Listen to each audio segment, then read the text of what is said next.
If you make it difficult for others to talk about you, then you're not going to get those referrals. So the more you're niche down, people could say, I remember Eric. He's the guy whose company helps those experts. And now they know me as that person. And that's a lot easier when you're niche down, or hey, I know this person. He's a genius at SEO or paid media or whatever the niche is.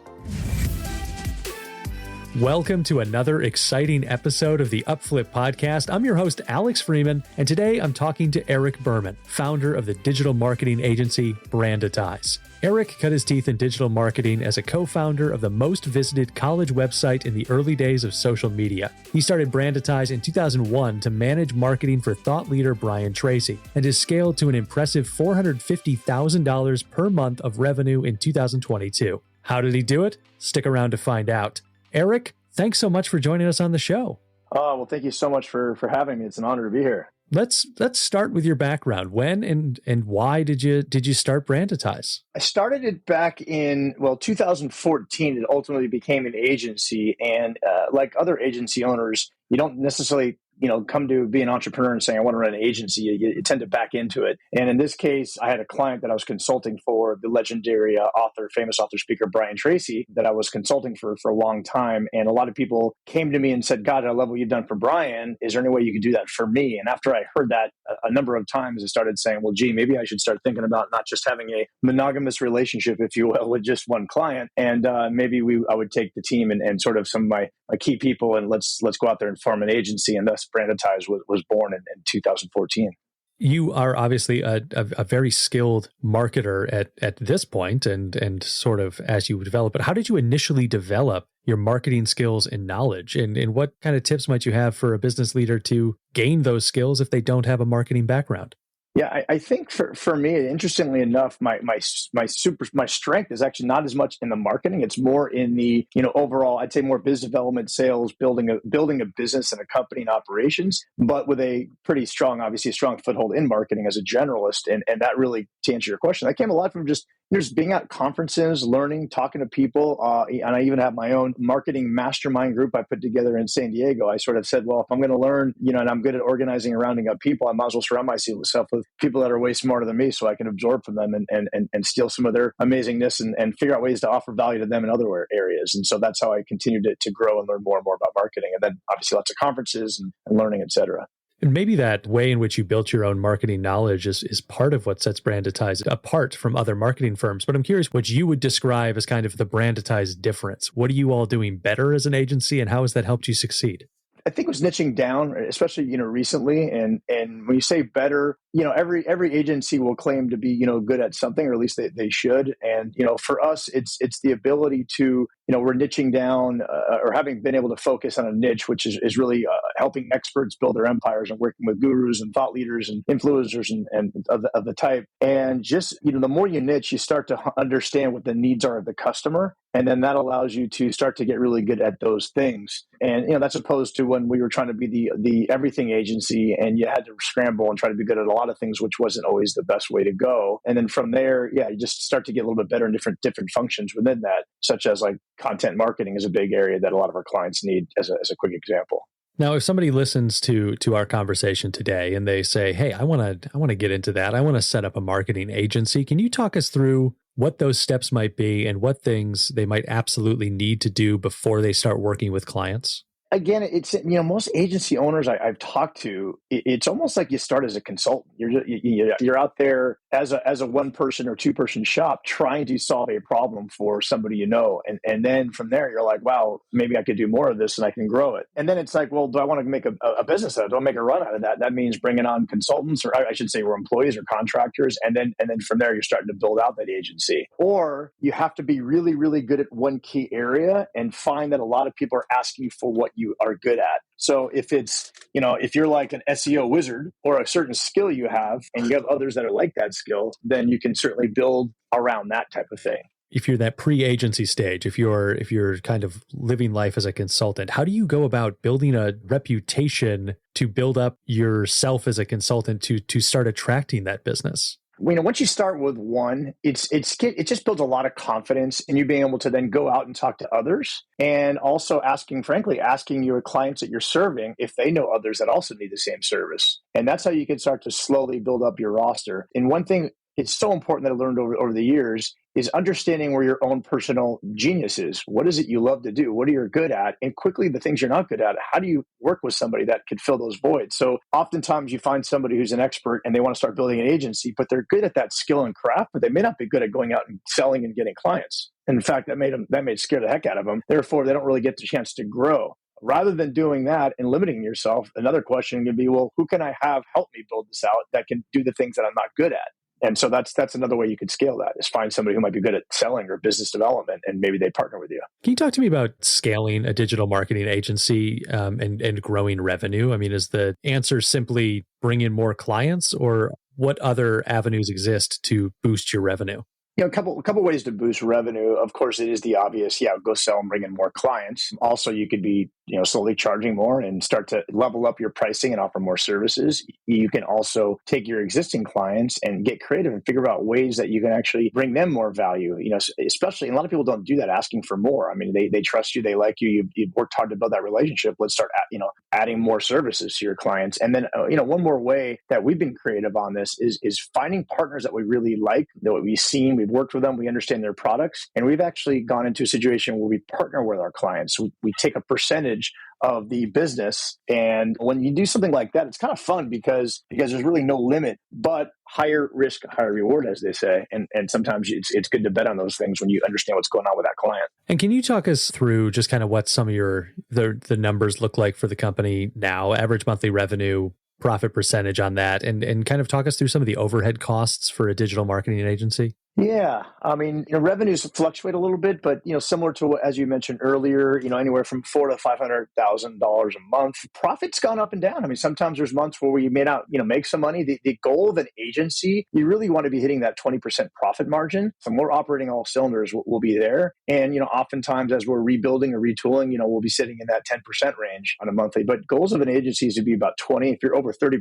you're really humming on that end. Operating expenses, fluctuate anywhere, up to a couple $100,000. If we're talking about fixed, I'm not sure about fixed or variable, but yeah, based off that, you can kind of reverse engineer the numbers on a $450,000, $500,000 revenue.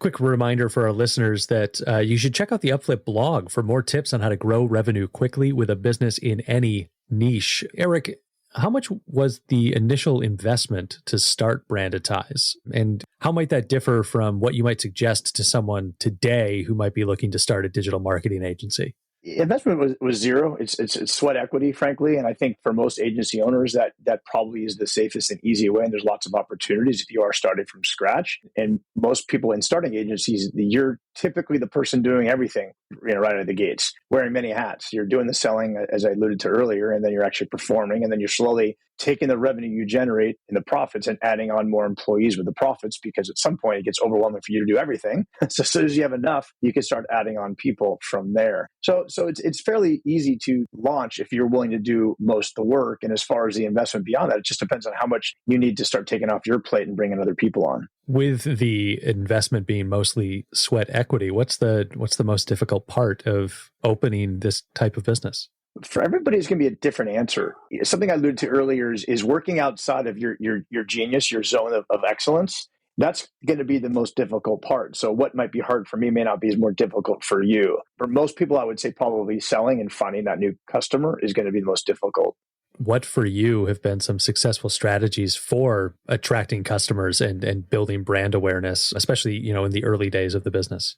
My network, it's getting out there constantly, going to events, going eyeball to eyeball and just meeting people. And again, if it might be tough for people who are very introverted and don't like to do that. And if that's the case, then it's a lot more just doing traditional, get on LinkedIn for agencies and trying to find people that might be a fit. There's certainly tons of people just doing cold email outreach. I do believe in this time where, especially with COVID, and people kind of really got used to working out of their houses and their caves, if you will. There's an opportunity for those that are willing to actually go out there and meet people. People are thriving to have that connection again and to go face to face. And so through my experience, people want to do business with those they have a relationship with. It's just fascinating. I mean, you can meet somebody, have a good conversation for 5-10 minutes, and all of a sudden they trust you. And when you refer something or talk about your business, or somebody refers and talks about you, it's just a lot easier to get clients that way.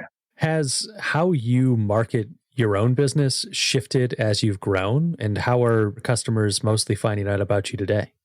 I wish it has evolved beyond more it has. It has definitely somewhat. That is, we have added more channels, but amazingly enough, still a lot of our clients are just through my network and referrals and going out there and do biz dev. So that hasn't gone away. And I think one thing, and as I've studied this and learned, part of the role of the founder is always selling. I mean, you're always out there doing biz dev. Now, to add on top of that, we have add other services. We've done some of the things, of course, we teach our clients is we've gone out and created a lot of content, some blogs, done some SEO for ourselves. We're in the process of writing a book to build some more credibility for ourselves, and done some LinkedIn strategies as well. Now, you also mentioned that one of the kind of keys to your success, you feel, has been the fact that you did niche down. So can you talk about the importance for a marketing agency to kind of find their niche? Niching is in hindsight, if I look back and say one of the biggest mistakes I made, it was not doing this faster. And admittedly, ego got in the way, wanting to take on lots of opportunities. And it's very, very easy when you're early on and growing and you're looking down lots of, having employees and big overhead and starting to take on clients and doing projects that are out of your zone. Very easy to do that when you're potentially going to be down losing money. And so therefore you start to get in the habit of going everywhere. But once we niche down, and niching down could be lots of things. It could be niching down on types of industry, it could be niching down on types of services, who your client is, and it could be and just all over the board. But once you do that, and remember it so vividly this year when we made a big pivot to niche down even further, like everything just changed. Not only was it easier for our outbound sales team and people to go out there and tell people what we did, it was easier when I was going to my own networking events and talking to people and saying, hey, this is Eric, and what we do is we focus on this, versus just, hey, we're this kind of full service agency. Because what I remembered is that people that I'm talking to are going to ultimately, I hope, they're talking to a third person, and they need to remember what it is about you that makes you different. And if you make it difficult for others to talk about you, then you're not going to get those referrals. So the more you niche down, people could say, I remember Eric, he's the guy whose company helps those experts. And now they know me as that person. And that's a lot easier when you're niche down, or you're, hey, I know this person, he's a genius at SEO or paid media or whatever the niche is. I mean, that's really strong advice. I also want to ask you about the team. So I guess to kind of get us into that conversation, can you just tell us how big the team is? How many employees work for the company now, and kind of what areas are they working in? Yeah, we have about 35 to 40 full-time equivalents, I like to say, operating in all avenues of the business. We like to say Brandetize is brand, build, and monetize. So you have the sort of the branding arm. We have the building arm, which is all the assets, from email funnels to websites to social media properties. And then ultimately monetize is, a lot of people on the team doing things as paid media, to SEO, to influencer marketing, to on and on. So people across the horn. And then, of course, I like to say there's sort of two sides of the house, if you will. One is the client services stack, which include people that are managing the accounts, the project, that are client facing, that are project managers, the coordinators to the team, and the strategists, the head strategists coming up with all the ideas. And then you have the production side of the house, the people that are really the experts in each specialty, the hands-on keyboard, the guru at paid media, the guru at content marketing. And so we have people on both sides of the house, and then your typical operations and sales side of the house. Now, have you been running into any trouble finding high quality applicants in the current labor market, or have you been able to keep your positions filled as they've opened? That question evolves based on where we've been in the last few years. There was a time when it was really, really hard to find talent, and it was just like impossible. And that was tough. I mean, you're asking me this today, and here we are in November of 2022, and it hasn't been terribly difficult, when we have an open position, and also depending on what's position. It's been a little bit easier. We're also ending what they call the great resignation that happened through the pandemic, where, people were jumping, running across different agencies, and kind of went through that fairly unscathed, which was nice to see. But now it's not terribly bad. But there's a lot that goes into that. I think having the right job description, having some good core values and mission, and talking about, letting people feel and sense the culture of your company. There's a lot of important ingredients that go into making it easier for you to hire people. Yeah, I'm curious about how you've built the workplace culture, especially, as you mentioned that you came through the Great Resignation relatively unscathed, which I think is a testament to having a strong culture. So how did you go about building that culture, and how do you maintain it? Yeah, I think first of all, having an understanding what culture is and how important it is, and somebody's got to be ultimately responsible for building that. And as a leader, does fall on your shoulders because it does evolve typically from you as the leader. And then understanding what the employees value and what they want, and building things around that. It's not just about, having, playing games all the time. It's having a balance of, work hard, play hard. One of the biggest things a couple of big things that I've learned from the employees these days is having an opportunity for them to be heard, having a voice, knowing that they're being listened to, that, I almost clap and show big appreciation when an employee will call me out for making a mistake, which is really scary for an employee to do. But I like just no matter what it is, I just listen and I tell them how much I appreciate that publicly. So others now start to understand, hey, it's great to be able to do that kind of stuff. And I have a tool where everybody provides feedback every week, and every Saturday I'm reviewing the entire team's feedback. And I'm responding to them like, hey, great idea. I'm really glad you did that. And we're going to take that into consideration. I'll follow up with you. And I do. And they're like, wow, this guy actually cares. They listen to me, this company. And then the other big thing is allowing employees to feel like they're making a positive impact.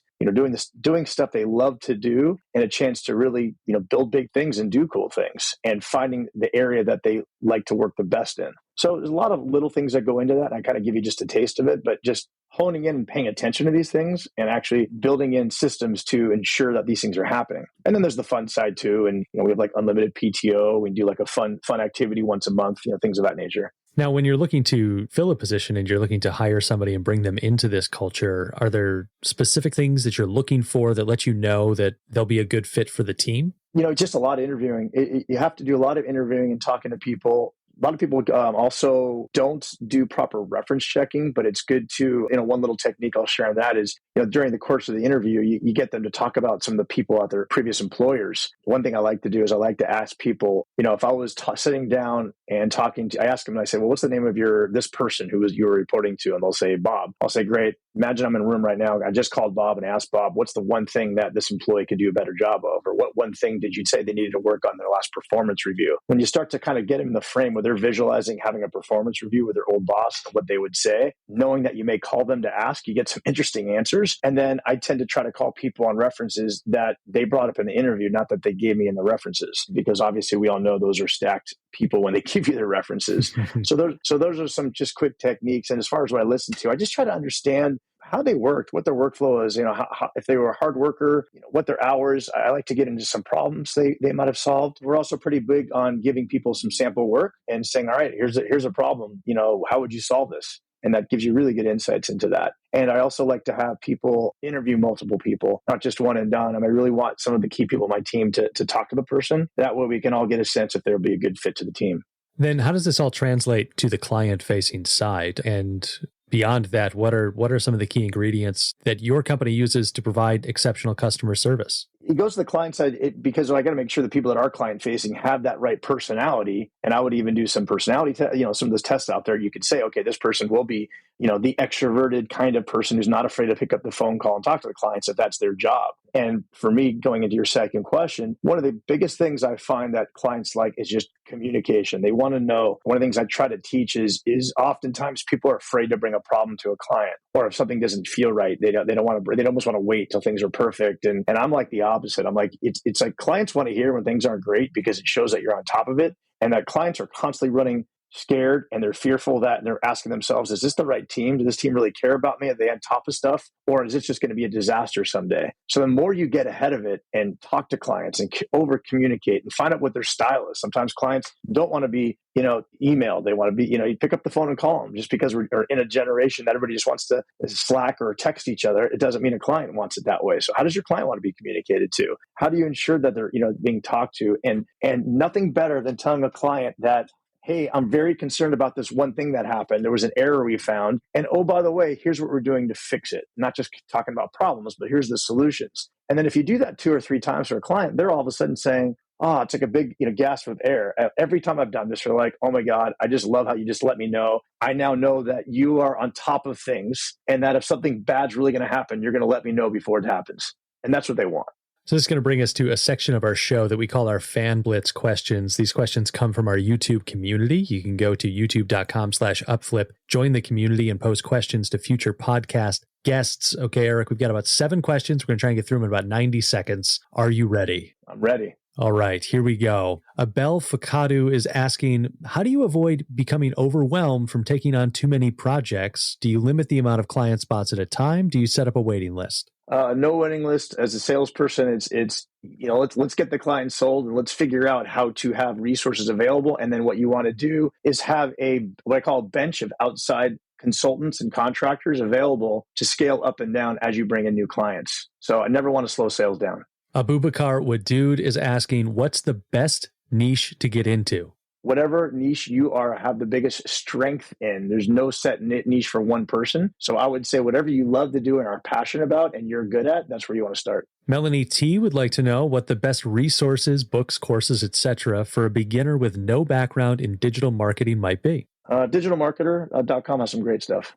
Gabriel Lorenzo would like to know about pricing strategies. Do you have pricing strategies and what are they? Yes, they are different. And I just had a big learn myself recently that depending on the client type, you may price differently. And I know I have 90 seconds, so I'm not going to have time to go into it, but I would just say you could do things such as hourly for clients that might be really, really difficult to work with and they don't have a big upside. You might want to do a project price. If you're very confident on how long it's going to take to do something, you want to go project pricing, like it'll be $5-10 grand to do this thing. If you're not very clear on how much work it's going to be and it's a good client, you go into retainer pricing, which, hey, we'll just charge you $15,000-$20,000 a month and do a lot of things, and we have the ability to pivot. Would you do business with yourself if you were a customer? Absolutely.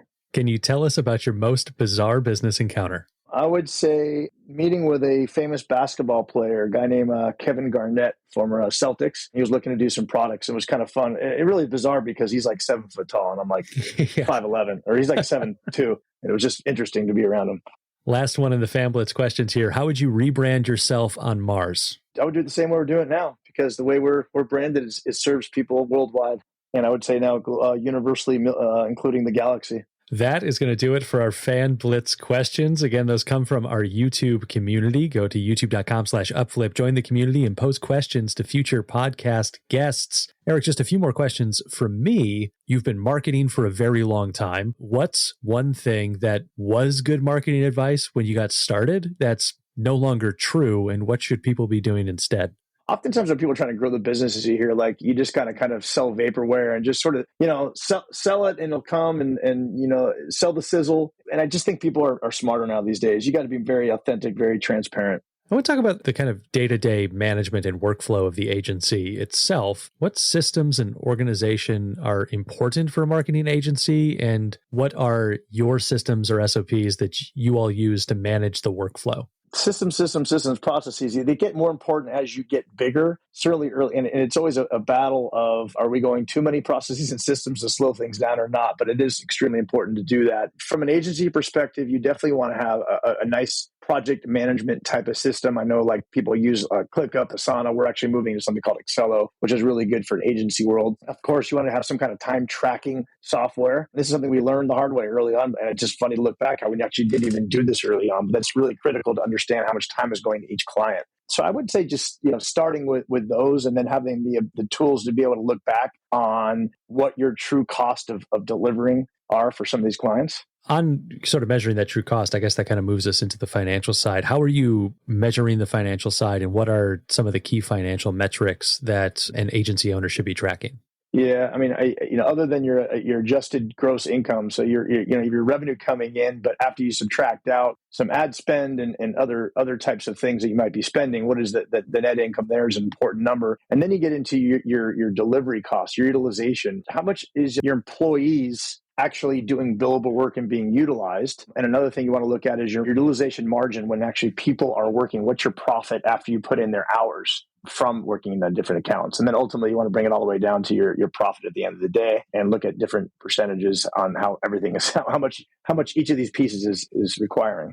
Now, as a company, you're obviously heavily involved in building online presences for various brands, but what about your own brand? How important is the online presence for a digital marketing agency in 2022? And what social media platforms or other sites is Brandetize active on? Yeah, it's extremely important, but it gets more important to the extent you don't have much of a sales channel. We've been able to get away with it for a little while, and we had a little bit of the cobbler shoe problem, and still do to some degree, where it tends to get a little bit less love than some of our clients who are paying us. However, it is important to continue to do the things you would do for clients. Otherwise, you'll end up without leads. From our standpoint, we want to have a continued flow of content that we're doing out there. As far as platforms, LinkedIn would be more important since you're out there trying to do business with other business owners. You can post in there. And I've seen a lot of other agency owners. Again, it depends a little bit on the niche you're doing and who your end customer is. So you always want to go, where's your customer going to be? If you are a TikTok agency, you're going to want to be all over TikTok. And if your clients are maybe more on the younger side or doing something that might be more product based, you might want to find yourself a little bit more doing a lot more stuff on Instagram, TikTok, things of that nature. So it just really depends on who your end customer is and what else can you do to build credibility or things you want to start thinking about. What services are customers coming to Brandetize for today? What are kind of some of the most popular things that they're looking for from you? I would say we have two types of avatars for us. One is the person who says, I want to be that guru and leader and expert. I have a lot of great content in my mind, but I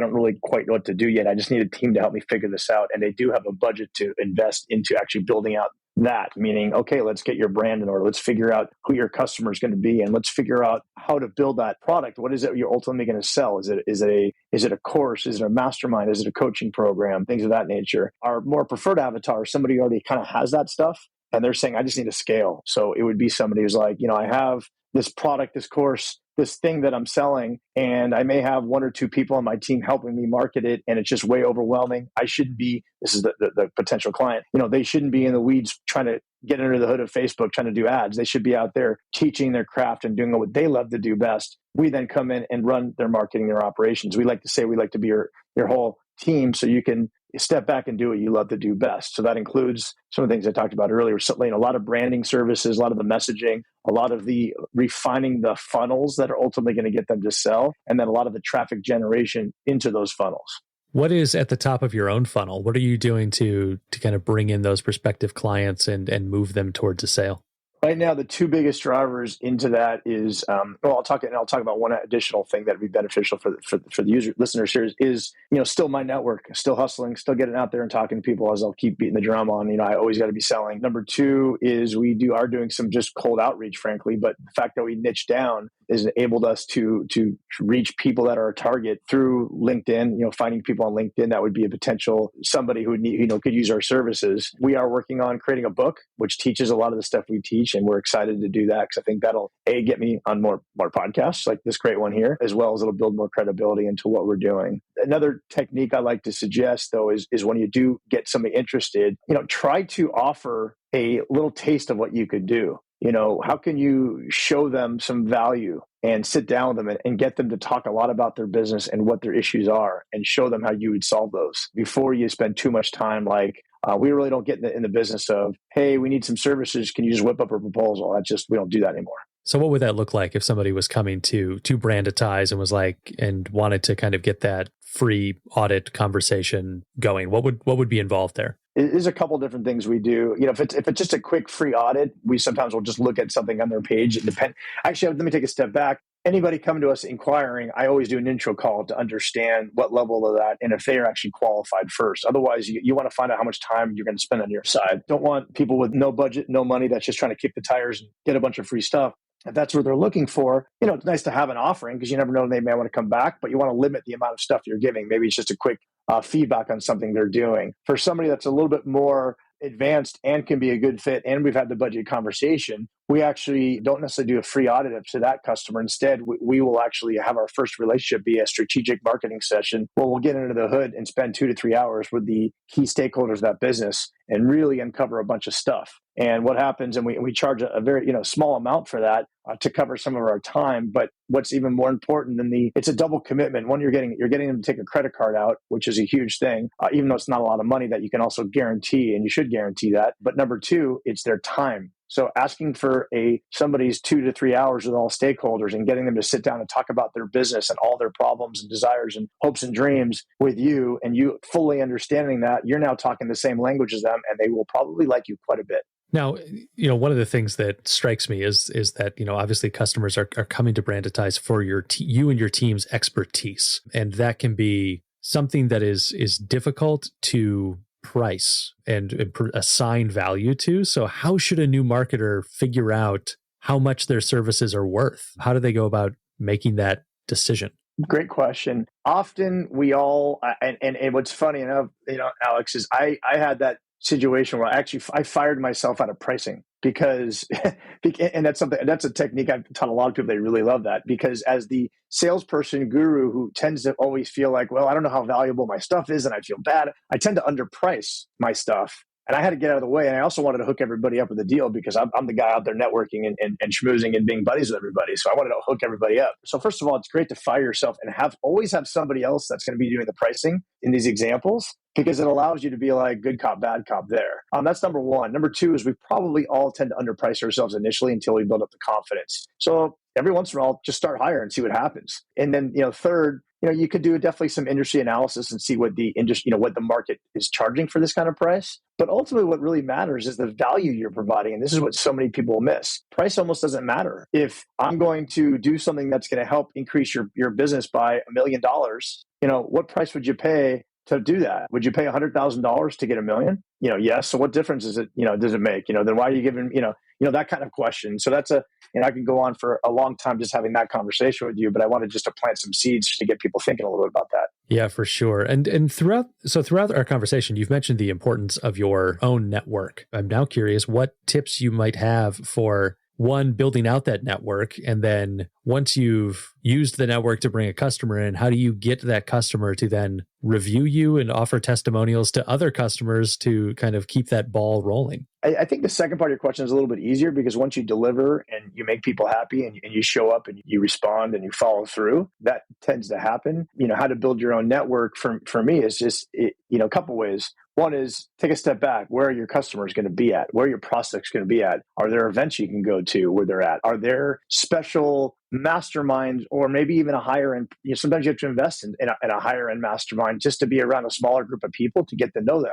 Also consistency. When you go to an event and expect to be able to walk away with all these relationships, sometimes it's tough. You have to go 2 or 3 times and get to know somebody who's going to make introductions to other people. And so it's a bit of a grind sometimes. It does take time. Sometimes you might get lucky and you find somebody right away. And in my case, as I said, I built my own mastermind group. I just found a bunch of great people that I thought would be smart that I'd learn from. And I said, let's all learn from each other. And I just didn't want to wait around and I took matters into my own hands. So whether you do something like that or you join groups or you pay, there's tons of different, I'm a member of, let's say, EEO, Entrepreneur Organization, and there's different versions of that you can get to where you can sync up with other business owners, and just getting out there and getting to know people is critical. That's number one. The second thing, and it was a long answer, I mentioned it earlier, follow through. Follow through is so key. And that alone is one of the biggest tactics, and you'd be surprised at how few people are good at follow through. When you meet somebody, follow up with them, ask if they need help with something. What can you do to offer help first? Always try to figure out what angle, what is it you could do that they're looking for? It might be an introduction to somebody else. How can you solve somebody's pain point and problem first? Then you have a relationship with somebody, and follow through. And if you're suck at follow through, find somebody that you're close with that wants to kind of join your team and say, can you help me follow through these things? Or there's a lot of ways to, hire EAs or assistants that may not be that, maybe they're overseas, something of that nature, that are really good at helping you follow up. What are your biggest struggles as a business owner today? It's probably managing the unknown ebbs and flows of cash and where and P&L. What I mean by that is you never know exactly when a new sale is going to come in, a new client's going to sign. You also never know when a client is going to actually leave and depart. So it's very hard to understand and manage the ups and downs. I mean, there could be a month where all of a sudden you're just dry in the sales and my God, you just had a rough month with some clients and you just lost 2 or 3, or you lost one client that was a pretty substantial one, with no sales to follow. So just managing the cash ups and downs is the difficult parts.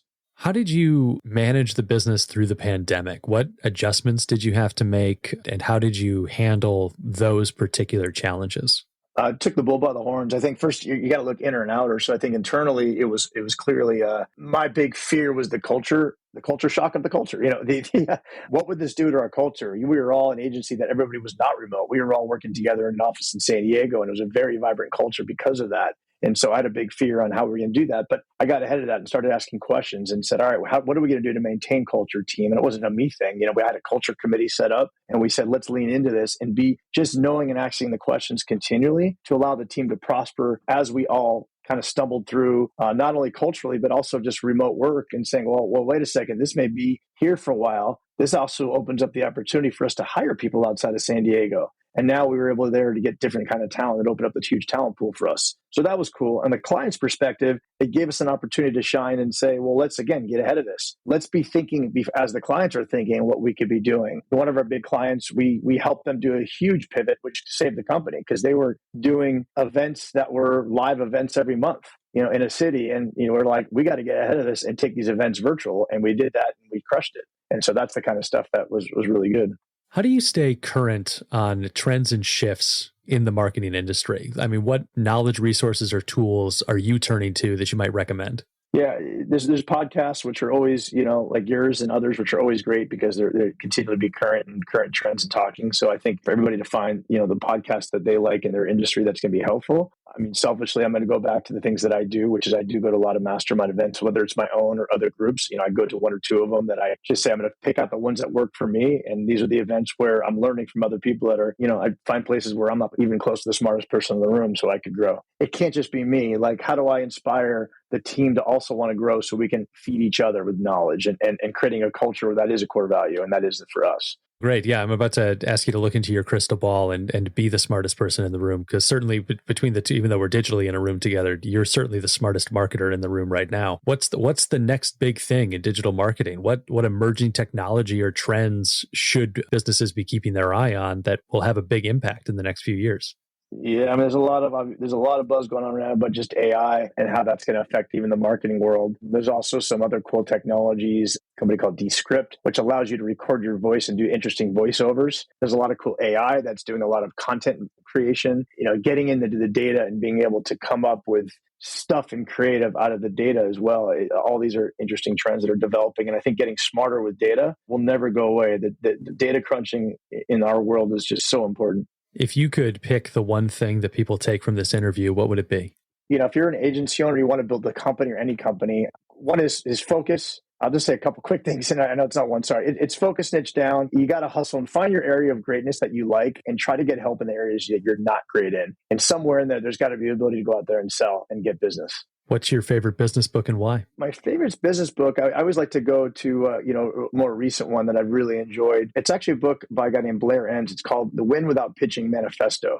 And it was part of what we did this year that really kind of changed a lot of the landscape of how we're selling to clients. And for anybody looking to do an agency or anybody that's doing proposals and doesn't want to do proposals anymore, they want to find out how to gain more clients. It's a really good book where he talks a lot about kind of the things I talked about earlier about offering value and sitting down and having a conversation versus just putting a proposal out. Last question here, Eric. Where can people find out more about you and Brandetize? They could find me on my LinkedIn. Eric Berman, it's Eric B. Berman on the LinkedIn, and Brandetize is brandetize.com. That's brand ties. It's kind of like brand and monetize put together. That is going to do it for this episode of the UpFlip podcast. Listeners, make sure you follow the links in the resources below for more real-world insights into how to start and grow a business over on our YouTube channel, in the podcast feed, or check out the listings on UpFlip.com to find businesses ready to buy where you can start earning revenue today. Eric Berman of Brandetize, thank you so much for joining us. Yeah, thank you so much for having me. It was fun, and hopefully we were able to get some value out today.